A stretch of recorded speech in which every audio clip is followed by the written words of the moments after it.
Sejam bem-vindos a mais um episódio do Momento Saúde Naval. Hoje o tema do nosso podcast é a importância de continuarmos tomando as medidas necessárias para combater a Covid-19. Por que é tão importante fazermos a nossa parte? A reinfecção da Covid-19 é possível?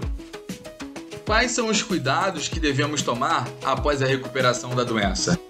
Escute agora a entrevista com o capitão de Maringuerra Di Lorenzi, infectologista do Hospital Naval Marcílio Dias, para ficar bem informado. Comandante Di Lorenzi, gostaria de perguntar primeiramente a importância de continuar com os cuidados, como o distanciamento social, o uso de máscaras e higienização. Afinal, a circulação da Covid-19 continua, não é mesmo? A gente está vivendo um momento que é um pouco perigoso, porque as pessoas já estão um pouco cansadas dessa questão de ficar em casa, de evitar aglomeração, mas a gente não pode abrir mão, né? Essa batalha a gente vai ganhar, né? Só que a gente ainda está no meio dela, a gente não pode abrir mão de condutas simples, como essas que você citou, o distanciamento físico entre as pessoas, de 1,5 m, 2 metros, uso de máscara, principalmente quando estiver em locais fechados, higienização das mãos, se possível lavar as mãos, se não for possível utilizar o álcool gel, evitar de levar a mão ao rosto com frequência.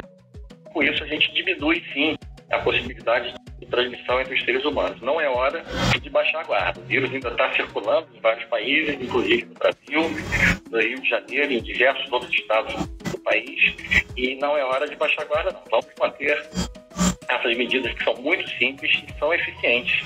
Se a gente conseguiu, naquele primeiro pico, melhorar muito a quantidade de transmissão, esse segundo pico que está tendo aí, que começou mais ou menos no final de novembro e dezembro, a gente provavelmente isso foi devido aí a uma questão de, talvez, né, isso está sendo estudado ainda, um certo relaxamento da população, de todos nós, em relação a isso, por conta do cansaço, talvez, né, dessa adesão. Mas são medidas simples, né? A gente não pode abrir mão, a gente tem que se lembrar que a doença ela é benigna na maioria das vezes, mas as pessoas idosas, com comorbidades, elas podem ter doenças graves, e às vezes uma pessoa jovem que adquire a doença, ela pode levar para familiares que são de grupo de risco. Então, a transmissão dentro do domicílio, ela é muito provável de acontecer, né? É quase inevitável uma pessoa dentro de casa, dependendo da estrutura do domicílio, evitar que as outras pessoas fiquem contaminadas. Então, o cuidado é esse, né? Quando você está cuidando de você está cuidando também da sua família, dos seus amigos, dos seus contatos pessoais. Não é hora de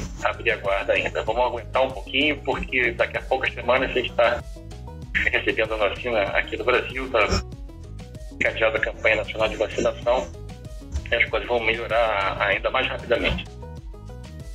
E a reinfecção da Covid-19 é possível? Quem já pegou pode pegar novamente a Covid-19 ou não?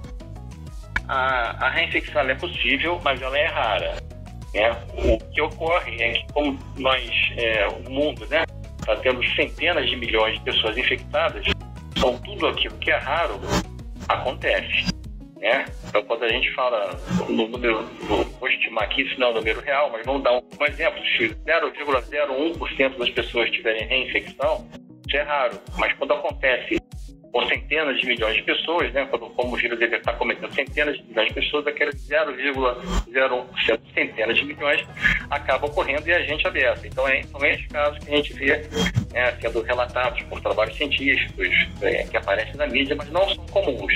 Tá? É claro que o vírus, como qualquer vírus, ele pode sofrer pequenas mutações, e a pessoa pode ter uma infecção por um vírus um pouquinho diferente. O que se espera é que essa segunda infecção, ela tende a ser mais branda.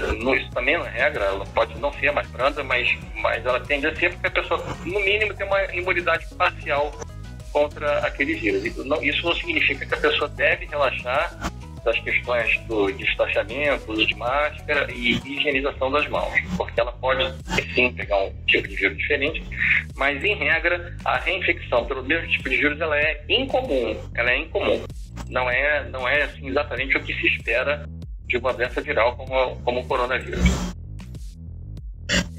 Com relação aos anticorpos, uma pessoa, ela tá, em algum momento, ela pode estar livre do vírus ou não, dependendo do resultado do exame sorológico da pessoa?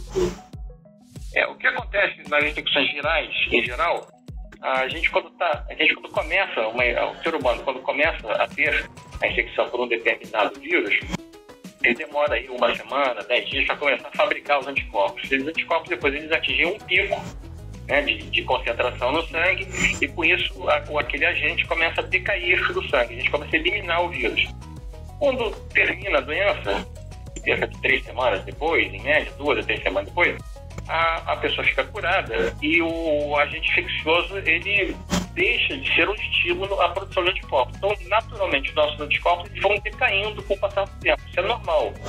Então, uma pessoa que teve uma infecção, digamos, 6 meses atrás, ela pode medir os anticorpos hoje e eles estarem indetectáveis. Isso não significa obrigatoriamente que essa pessoa está suscetível como se não tivesse tido a doença. Não é bem isso. A gente tem umas células de memória, elas ficam no nosso organismo e essas células são as responsáveis pela fabricação de anticorpo, pelo combate celular também ao vírus. É um outro tipo de imunidade, chamada imunidade celular, que são as células atacando diretamente o vírus, não através de anticorpos. Então, essas células de memória, elas ficam presentes e se a pessoa tiver novo contato com o vírus, mês após mês, é de se esperar que aqueles anticorpos não vão demorar 10 dias ou 1 semana para serem fabricados. Eles vão dar um pico muito rapidamente, pouquíssimos dias a ponto de defender a pessoa. Então, não é necessário que a pessoa que teve Covid fique dosando seus anticorpos. Eu tenho visto isso algumas vezes, pessoas preocupadas com isso, fazendo quase que mensalmente a dosagem de anticorpos para verificar se ainda estão suscetíveis. Não há necessidade disso, tá? Porque as células de memória elas ficam lá e a gente não mede isso num exame de sangue comum. Comandante de Lorenzi, em relação aos cuidados após se recuperar da Covid-19, quando uma pessoa está liberada para voltar à rotina normal, ao trabalho, praticar exercícios físicos, por exemplo? Isso não tem uma resposta genérica para isso, porque isso vai depender da gravidade da doença. Se a gente levar em consideração a imensa maioria das pessoas que terá a doença leve ou moderada, essas pessoas, cerca de 7 a 14 dias depois, de 1 a 2 semanas, já devem estar sem contaminar, sem contagiar outras pessoas e já devem estar aptas para retornar às atividades normais. Uma pessoa que tem doença mais grave, que necessitou internação, ou eventualmente uma internação numa unidade de terapia intensiva, vai ser um caso diferente. É claro que ela pode ter complicações mais graves e, com isso, o seu retorno às atividades normais pode demorar semanas ou até meses. Né? Então, mas em geral, né, quando a pessoa tem a doença leve ou moderada, que é a imensa maioria, isso demoraria de 7 até 14 dias para a pessoa voltar às atividades normais. Em relação também aos sintomas prolongados, depois da pessoa pegar essa infecção da Covid, ela pode ter outros tipos de sintoma após esses 14 dias? A Covid-19 pode deixar alguma sequela?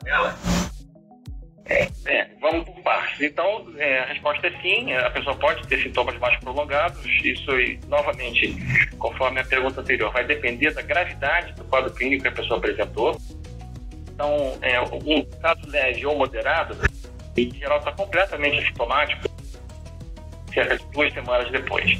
Mas mesmo em casos leves, eles podem ficar com 2 coisas que não incomodam, não são sintomas graves, mas que realmente podem incomodar por mais tempo, que é dor de cabeça e tosse.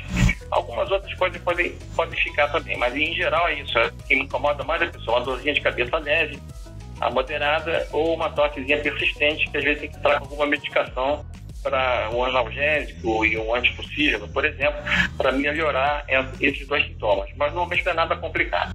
As pessoas que tiverem doenças mais graves, essas sim, podem ficar com sequelas mais graves. E estou falando de uma minoria, né? Estou falando daquele baixo percentual de pessoas que vão necessitar de internação hospitalar, eventualmente de uma unidade de terapia intensiva. Essas podem ficar com algumas cicatrizes no pulmão, né? Quando o pulmão é muito acometido, ele pode ter uma fibrose, ele pode ter uma recuperação, uma cicatrização que vai demandar um acompanhamento a longo prazo. A pessoa pode ter trombose, né, que seria a obstrução de vasos sanguíneos. Isso pode ocorrer também, de forma prolongada. A pessoa pode ter insuficiência renal, mas, novamente, só para lembrar, isso aí são coisas raras. Pode acontecer com pessoas que se recuperarem de doenças muito graves, né? Graves ou muito graves. Então, em geral, as sequelas não existem na imensa maioria das pessoas. Algumas podem ficar apenas com uma cefaleia e uma tosezinha durante mais algumas poucas semanas, isso vai sumir com o tempo ou com o uso de algum sintomático. E aquelas poucas pessoas que tiverem doenças graves, essas sim podem vir a ter sequelas, necessitam acompanhamento especializado mais prolongado, mas não é a regra. Comandante de Lorenzi, o senhor poderia deixar um recado final para a família naval?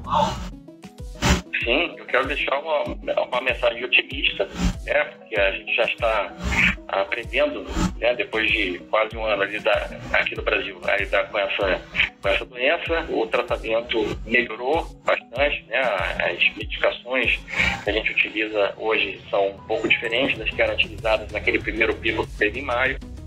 Com isso a gente consegue recuperar melhor as pessoas. E a grande notícia que dá esperança a todos que isso vai terminar no futuro próximo, nos próximos meses, ou pelo menos amenizar bastante, que é que nas próximas semanas a gente deve estar começando a vacinação aqui no Brasil, né? Quem avisa liberar mais de uma vacina, né? Solicitando a autorização da Anvisa, e assim que liberar, o Ministério da Saúde deve implementar uma campanha nacional visando os grupos de risco inicialmente, depois do restante da população. Então isso vai acontecer nas próximas semanas e a gente tem que ficar atento aos noticiários, né, aos grupos que vão ser prioritários, a eventuais contraindicações que podem ocorrer para determinados grupos, dependendo da vacina que foi iniciada aqui, e ficar atento a isso. Mas vai acontecer e isso vai ser realmente excelente, né, porque a gente vacinando imensa maioria da população, a tendência é que o vírus circule menos, e com isso a gente vai acabar com essa pandemia que já está durando mais do que se previa, né, inicialmente. Acompanhe todos os episódios do Momento Saúde Naval no nosso site. Acesse www.saudenaval.mar.mil.br e aguardem que em breve divulgaremos os próximos áudios.